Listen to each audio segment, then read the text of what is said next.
Toque no braço, outro marca o pênalti para Macaca. Penalidade máxima para Macaca. Toda a expectativa do torcedor da Macaca é Potker contra Léo Aragão. Neste momento, há uma positividade em sua mente para a realização da ação. Então capricha que dá. Partiu pra bola, William Potker bateu, é gol! Gol!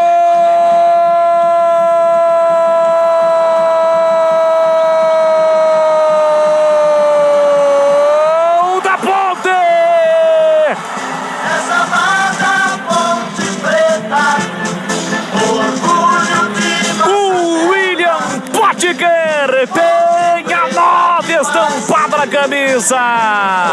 Bateu muito bem, como manda, determina o manual dos grandes cobradores de pênalti. Bola para um lado, goleiro para o outro. Potker volta a marcar com a camisa da Macaca. Prevalece a lei do ex da ressacada. Potker, a Ponte empata o jogo. Empata o jogo a Macaca. Então pula.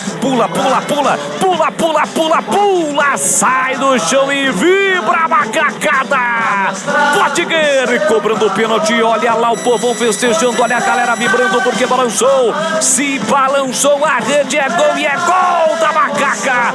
Na reta final do primeiro tempo, 46 minutos de bola rolando do primeiro tempo. Solta o grito. Grita comigo, nação Ponte Pretana.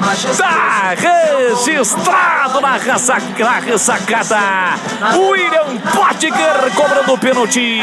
Ponte Preta 1, Avaí também 1. Léo Aragão não chora não, goleirão. Essa você nem saiu na foto. A bola dorme no fundo da sua rede. Potker volta a marcar com a camisa da Macaca. E o detalhe do gol, Pedro Piscinato. Detalhe que após 9 anos, o William Potker volta a fazer um gol com a camisa da Ponte Preta. E é claro, a torcida ponte pretana comemorando muito o gol de William Potker. Primeiro gol dele neste retorno. Potker tem a 9 estampada na camisa. E o Potker agora